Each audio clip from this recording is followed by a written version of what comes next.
Now, Sports Talk with Brodes. Here's Hunter Brody. What is going on, everyone? Welcome on into Sports Talk with Brodes. Monday is going to suck. Football Fridays now suck. And this is 2020. I am so accustomed to everything being miserable. Why not add on the Philadelphia Eagles to everything that has been a horrendous time for me this season? This isn't how I wanted this to go in the beginning of the season. If you go back and listen to my preview podcast on Football Friday, I claimed there was nothing better than waking up on my Friday, having coffee, talking birds. Now I want to vomit when I think about that damn logo. Now I'm watching the Dallas Cowboys play on Thanksgiving, and I question if the Eagles are a better team than a Mike McCarthy team that has no clue what they're doing, trying fake punts, fourth and short situations, throwing the football with Andy Dalton. I mean, it just got so disgusting, and I question if the Eagles are a better team than that. I question if Matthew Stafford and that bad, awful, terrible Lions team can beat the Birds by double digits. And that is where your Philadelphia Eagles are this season. It sucks. Monday will be another tough watch, another bad 4 hours, and there's no getting out of it. See, this is what bothers me. I keep hearing this statement or this phrase. There's two of them. When you least expect it, this team wins. Or just when you count them out, that's when they always find a way to get the victory. In years past, now you can continue to say it week after week after week after week, and eventually you will be right. But obviously that's the case. Unless they go winless in their next handful of football games, which is possible. I am not ruling that out. Do I think it will happen?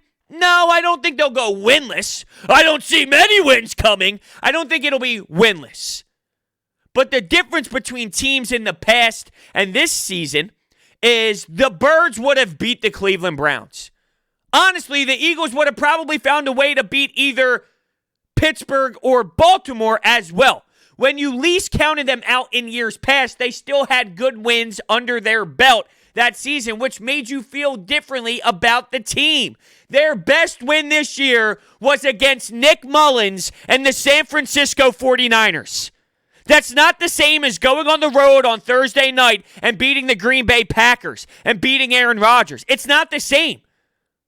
So in years past, I would agree with you. This season, that's already done with. Those wins that you would have gotten when you counted them out, they would have already occurred. Now, I'm sorry, that's over with. You can't just say it every single game. Eventually, you will be right. So I don't support that logic anymore. By the way, we are broadcasting live from the Manscaped Man Cave. Get 25% off. It's a Black Friday deal. Normally, it's 20% off and free shipping with the code BROD at manscaped.com. Go to their website, though. Black Friday deals. There's so many great packages where you can buy a loved one, a family member, a son, a brother, whatever, whoever. An awesome Manscaped package. All right? So make sure you do that. This offensive line is in shambles. A lot of offensive line news dropped today. We'll start with Lane Johnson. Clearly, it's a big impact to lose your right tackle, who is a stud. Now, he hasn't been the same this season because he's been pushing through this ankle injury, which we knew he had during, I think it started to be bigger news when they played that game at the Lincoln. It wasn't an actual game. It was more like an inter-squad game or something of that nature. That's where the topic decided to pop out more than it did about this injury. He had to get stuff scraped out. He had the surgery. He hasn't been the same all season long. Now, there are some fans upset with the Eagles organization for even allowing him to push through it. there were times where I thought, hey, why don't we give him a 1 week, 2 week, even maybe a 3-week break so it would help him out longer term for this season. So there were times where I was a bit annoyed with him continuing to push on it, still thinking that there was play left in his ankle for the backstretch of these matchups. But in terms of shutting him down earlier, see, you just have hindsight now. Lane Johnson, this is who he is. It's like looking at Jason Kelce. Jason Kelce is going to play through everything until he can't anymore. Some players are built differently. Now, if you look at other players on the roster, I wouldn't feel the same way about everyone. I wouldn't feel the same way about Deshaun Jackson. I wouldn't feel the same way about Alshon Jeffrey. I wouldn't feel the same way about Miles Sanders. I wouldn't feel the same way about every single player on the roster. But when it comes to Lane Johnson, this is his identity as a professional and a veteran in this league. This is what he has done throughout his entire career. He is a warrior that will fight and fight and fight and fight and fight until he no longer can with his injury. So I'm not mad at him. I'm not mad at the organization for having him try, for having him battle through it. For Lane Johnson specifically as an individual, I'm not crying or going through a bunch of rage inside thinking about how they handled it to a full degree. Were there some moments where I would have liked to seen maybe a week off? Yes. But I don't think that's the difference in this outcome. This is clearly something that he just cannot continue going through, but to try and for him to be the one that is lining up in the trenches, giving it his all, I can support it. It didn't work out, and now you have a problem. Matt Pryor, Jack Driscoll, what is the move? Matt Pryor has been abysmal. Blows my mind that somehow, some way, this guy played against the Seattle Seahawks at right guard in a playoff game, and now he looks like someone who should never even touch the NFL field. And what happened with Nate Herbig? These storylines are not adding up. I am very concerned. I'd feel more confident in Driscoll than I would Matt Pryor. Let's go to left tackle.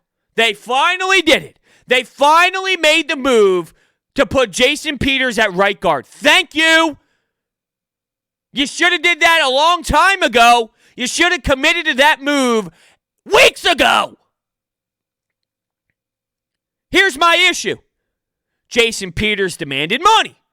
Jason Peters said, I'm not moving to left tackle. No way. Not unless I get paid according to where left tackles get paid. Give me that type of money.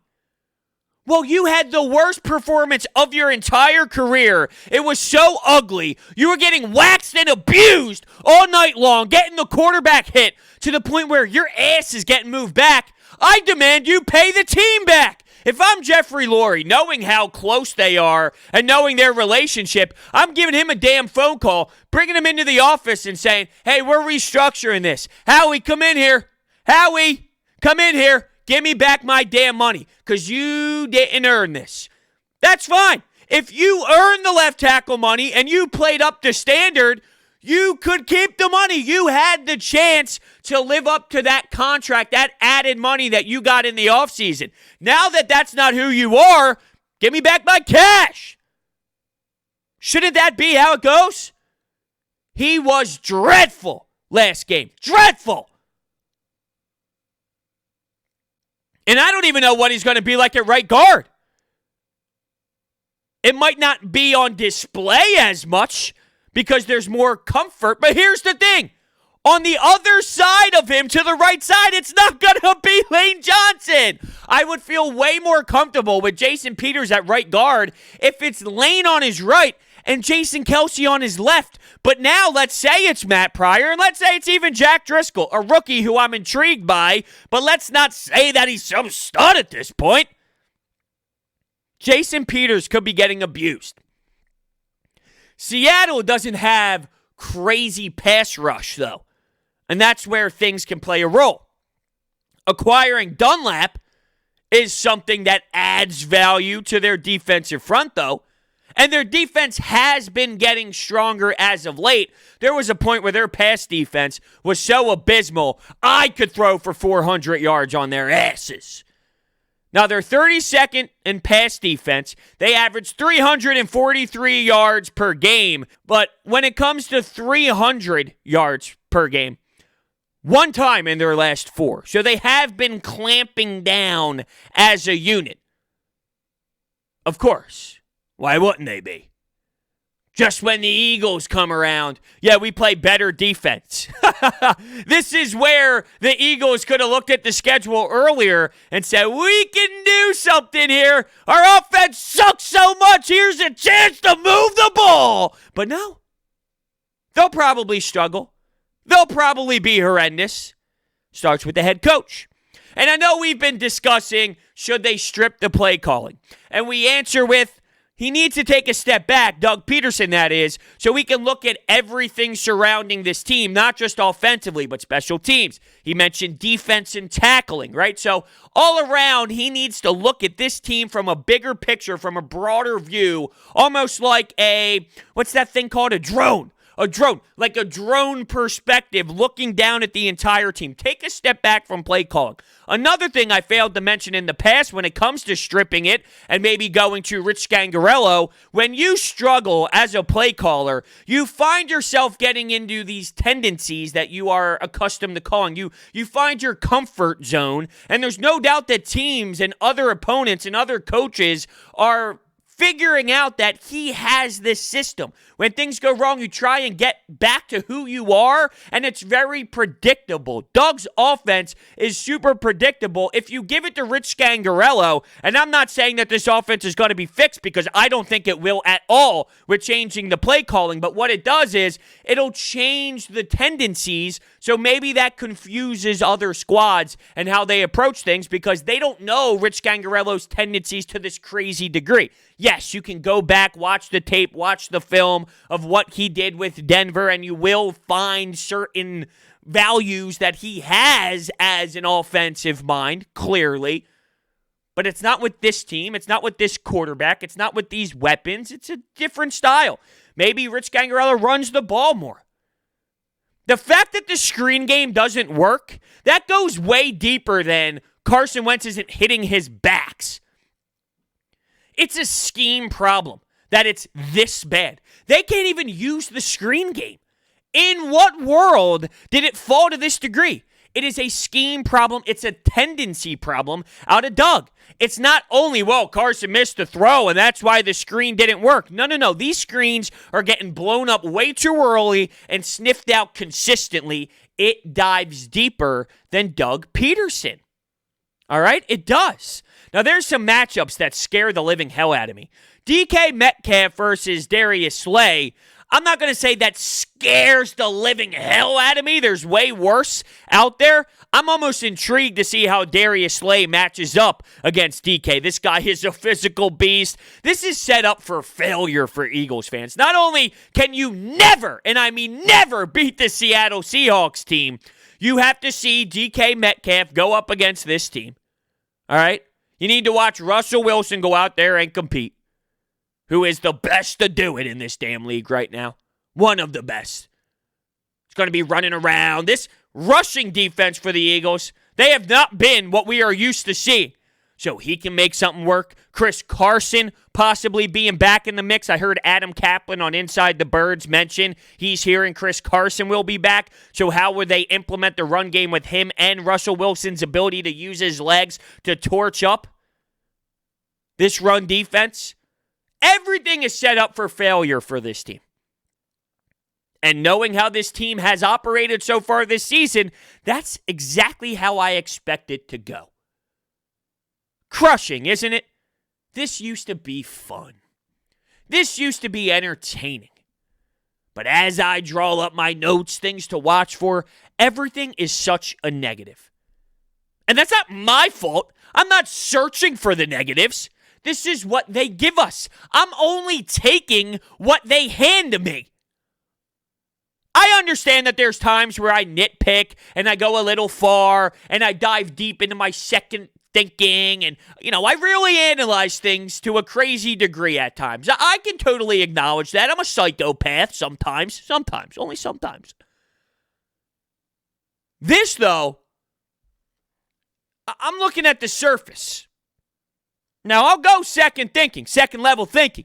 But from the surface, I'm taking all the information that the Eagles have available to us, and it all blows.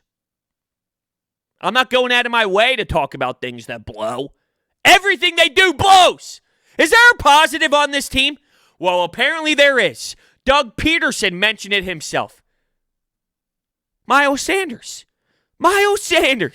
So, Doug, you're telling me that the positive you mentioned is the thing that you don't use the most? Is what you get away from every game? Please stop this guy. Now, if you didn't listen, Jeff Mosher of Inside the Birds, he's been covering the Eagles for 15 years, been on the Eagles beat. He joined me for Motion Brodes. What was that? Thanksgiving Day we dropped it. It was a Thanksgiving Day episode. Make sure you listen to that. We had some awesome discussion, awesome back and forth about Doug Pederson's press conferences, the future of the team. He actually had something very interesting to say. You know what? Why don't we pop it in right here? These next 6 weeks are very pivotal. Look, like, if you're asking me right now, Hunter, I think that there's going to be some changes made in the offseason. I don't know who. I don't know what. I just know that whenever this team doesn't fulfill expectations, they switch coaches. The number of coaches that gets changed, the level of cleaning of house that goes on after the season, though, I think will vary on how these next 6 games go. If it's 0-6, we could be talking about entirely new regimes everywhere. I mean, I would say everything's on the table. If they're 4-2, then I think Doug's obviously going to be back. Howie will be back. Maybe a few coaches go by the wayside, But so we've got to see this thing play out to really know how it's going to go. Major changes if this team goes 0-6. See, that's the thing when you think about this front office and this ownership in Jeffrey Lurie. It seems like he's so tied to Howie Roseman. And I know the Chip Kelly era happened and he kind of got pushed aside, then brought back in. But there's a connection between the two.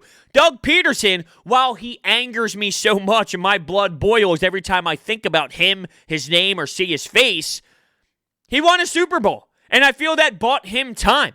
But a 3-win season, that would be a different scenario. I mention all the time about John Harbaugh and what he did with the Ravens where they won the Super Bowl, didn't make the postseason. I mention all the time that Drew Brees and Sean Payton went through a spurt of 7-9 football. 7-9, while it's not great and there would be a lot of turmoil involved, it's not 3 wins. This is rock bottom for Philadelphia Eagles. I don't want to compare this to what the Browns went through, what the Jets go through, what Jacksonville goes through every single year. Everyone goes, well, it could be worse.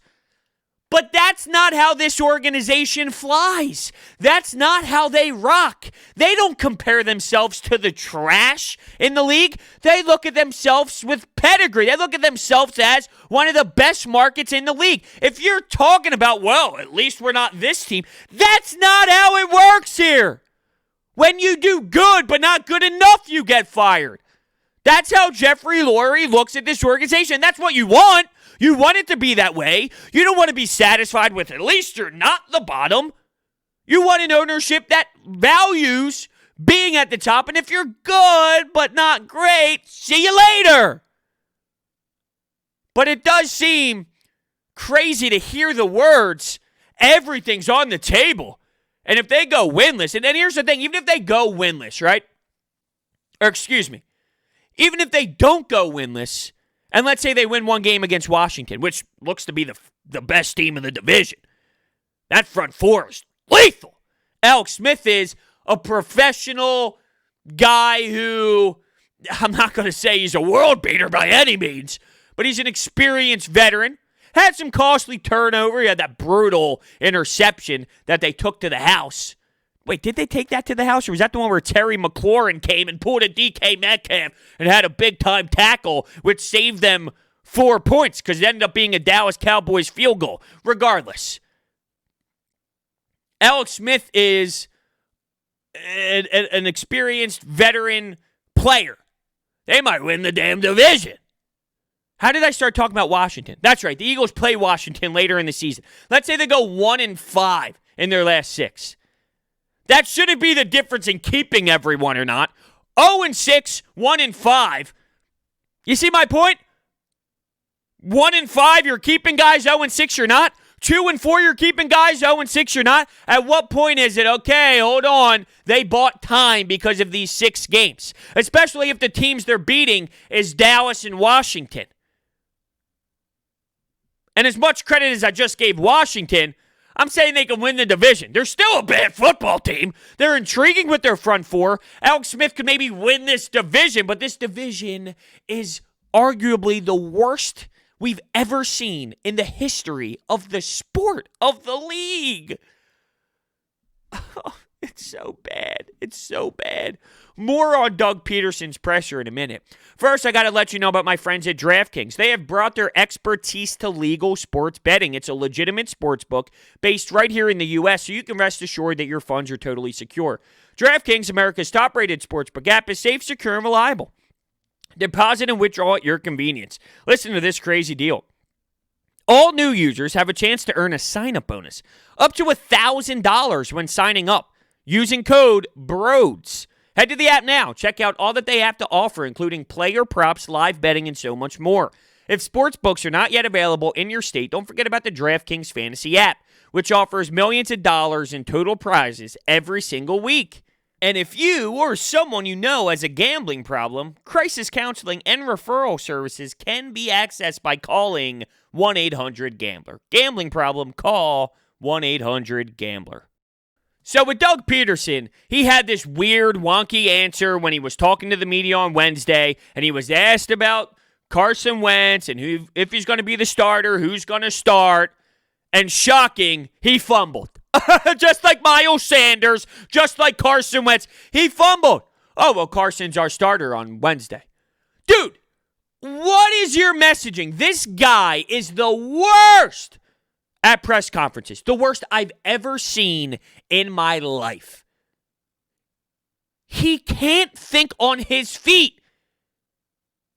How he acts in the press conference is how he acts on the sideline on game day. When he needs to come up with an answer, he fails. When he needs to come up with a smart play call or using a timeout at the end of the first half, he fails. The fact, and this is now the third time I'm stressing this, because it's almost unfathomable. It is unfathomable. It's not almost. It is. For Doug Pederson, an aggressive mind, to not realize that you get the ball back at the second half, to not realize that you need to call a timeout once Josh Sweat gets a sack so you can try and move the sticks and try and grab some points against the Cleveland Browns before the half ends. For him not to see that is a bad football coach. It's someone who is not prepared. And it shows no reason why. It shows the reason why your team is not prepared, because the head coach is not mentally prepared, thinking of all the scenarios. He just let something slip, and Doug is accustomed to trying to force things happen late during first halves when it seems impossible to score points. He tries anyway, is my point. If there's 20 seconds left and you force a team to punt, he wants them to punt anyway just to make a statement, just to try and see what he can do. He can always try. It's what he can always do. But in that scenario, no, that's because he's not thinking. And after the game, when he doesn't realize it, it shows me he has too much on his plate. You can't be a good head coach and miss that one. That's bad. That's garbage. That's equivalent to how Carson Wentz is playing. That's equivalent to how Jason Peters was playing at left tackle. So I feel something weird is going to happen when it comes to Jalen Hurts, Carson Wentz, based off of what he said on Wednesday. Here's the thing. He legitimately, definitively said Jason Peters is our left tackle. He is our left tackle. And in the same week, he's already playing right guard. So what does that say about what Carson Wentz and what Carson Wentz's position is, considering his response on Wednesday about will he play on Sunday, will he be your quarterback? I feel he starts, but I wonder if it goes south, if things look ugly, would they be willing to go to Jalen Hurts this game? I lean towards yes. Yes, you will see that happen. And you'll probably see a different game plan and yada, yada, yada. Now, I got sidetracked. I talked about Darius Slay. I talked about DK Metcalf. It'll be really fun to see how Darius Slay holds his own, if he can hold his own, against such a physical beast. How about the other side? It's horrible. It's so bad. Avonte Maddox, you name it. Whatever they go with, it's a bad option. And let's look at Tyler Lockett, for example. Russell Wilson and him are always on the same page. You'll float it up if you're Russell Wilson. Here comes Tyler Lockett. It looks like it's going to be overthrown by 20 yards. Oh, here comes Tyler Lockett. Finds a way where it goes right into his damn breadbasket constantly.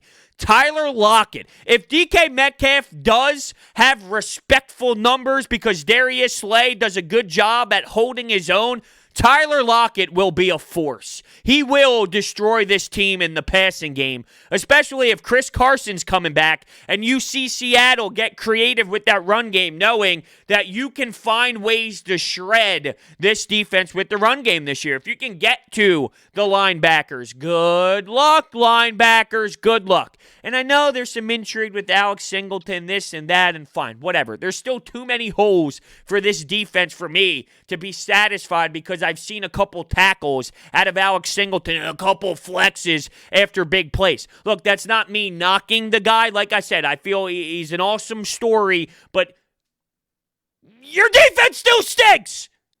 Your roster's still not good enough. So I'm more annoyed with that than I am with who Alex Singleton made a couple tackles. And if that's the wrong way to look at it, well, shame on me. But here's the thing. I don't think it is the wrong way to look at it, and that's my damn opinion. Tyler Lockett's going to be a difference maker. It sucks. The Anytime Hotline, by the way, is rolling. The phone number is 856-442-9805. Since the game is on Monday, we will continue to talk birds throughout the weekend, and I will have a podcast up where we will react to your thoughts on this Eagles-Seahawks matchup. So make sure you get over to the Anytime Hotline. Once again, the phone number, 856-442-9805. Call in. The number's already out there everywhere in the description of every episode. The calls are always getting fired in. You know how I feel about that. It's amazing. I need to let you know about my friends at Manscaped now. Jingle balls to the walls, fellas. Listen up. Untrimmed pubes are a thing of the past. It's time to gear up and get yourself the gift of shaving this holiday season. And I'm talking about the Manscaped Perfect Package 3.0. They have the Lawnmower 3.0 with advanced skin-safe technology, so this trimmer cuts on your nuts. It's also waterproof, so you can use it in the shower. They have the brand new Perfect Package 3.0, as I mentioned, where it's a perfect holiday gift for this season. It's literally everything you need to keep trimmed, cut-free, and smelling nice down there. They have ball deodorant, anti-chafing ball deodorant. You put deodorant on your armpits. Why not the smelliest part of your body, your nuts? You should see the amount of products that they have. Manscaped boxers, which I have a pair. Outstanding, great fit. Black Friday shopping is a thing. Get to manscaped.com. Use promo code BROD, 25% off, and free shipping. It's that time of the year, fellas. Check out everything they have to offer. I hate that I feel this way when talking about the Philadelphia Eagles. I hate that I have to think about them in such a negative way. But I'm not doing this just because. I'm doing this because this is who they are. And this is bad. This is low. We've had some tough seasons here. We've had some bad football. This hits different. This feels different. And I know you can say that every year you have ugly football. Every time you see, like for example, after the Miami Dolphins game where they got waxed and they got abused, what'd you think? Wow, this team, this ain't it. I don't see a way they're going to be able to fix that issue. And boom, what do? They crawl back and they find it. So every time they have that big noticeable loss or that terrible performance, you feel there's no way. But then they do. This, though, this is different. Even if this is the game where they find a way to win, this is a bad team. And there's so many factors. Everyone uses the word excuse. Everyone says you're making excuses for this team. They're reasons. From a fan's perspective, you can look at it and say, oh, stop it, you're just making excuses, this and that, and this and that. I do feel people sometimes heavily criticize the word excuse. There are factors why teams do not succeed at a high level. They're not excuses, it's reality of the situation. And sadly, when you look at this team, when you look at this franchise, when you look at this ownership, when you look at this GM, when you look at this head coach, there's a lot going on. Does Jeffrey Lurie have too much of a voice when it comes to certain moves? Did the GM do a good job at building this roster? Did he spend a lot of money on older wide receivers that backfired big time? Is this head coach having an abysmal season and not putting his quarterback in great situations? Is this quarterback missing easy throws? Is this running back fumbling the football? Is this offensive line getting extremely banged up? Is there a cornerback opposite of Darius Slay that can play? They're not excuses why the team is where it is. It's the reason why the team is where it is. And it's hard for people to see that and understand it. There's a lot that plays a role. And there's no fix for it this season. And will there be a fix for it in the next handful of seasons? Well, the cap's going to be a problem. See, the cap thing, I'm torn because we've always been hearing the conversation of the cap. And Howie, whether you like him or not, and clearly a lot of people hate him, he has done a good job with being able to dive into the money and figure things out financially. So half of me thinks he's going to find a way because he always does. Because we've always been hearing about salary cap issues for this organization. It's always been a topic. Yet it's never been so horrible that you just had to suck because you were in this terrible, awful spot. But seeing the trajectory of where this organization is heading right now, something tells me this might be the time where that is the case. This is where the team is. It's not properly functioning. So if there's ever going to be a time where it's to finally catch up on you because the credit card will be paid at some point, is the time now. And do you have to move on from certain players you don't want to move on from because you have your hands tied behind your back?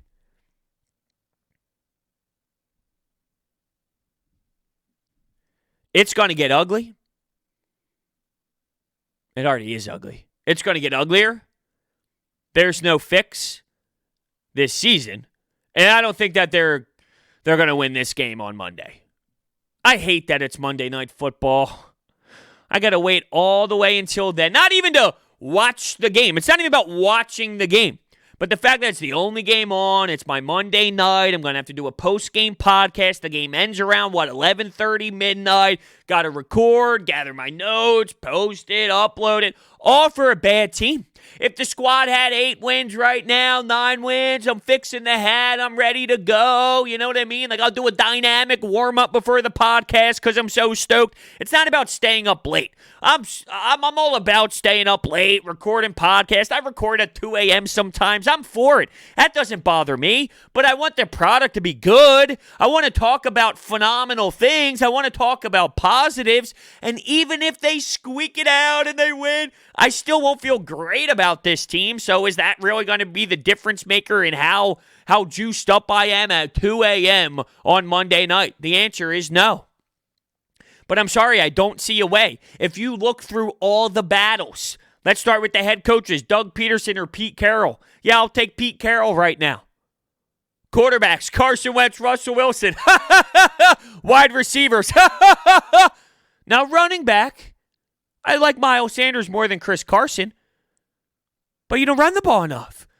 So because of how they utilize him, I don't know if it's necessarily the case. I'll take the Eagles' pass rush. I'll take the Eagles' secondary, which is crazy. But guess what? That ain't enough. It's not enough. The more powerful pieces, it trends in Seattle's way. They seem to turn the page defensively a bit. Now, I'm not saying they're the Chicago Bears now defensively, because they're not. But I don't think they're as easy as they once were, where they were getting carved up. Do you see the difference here?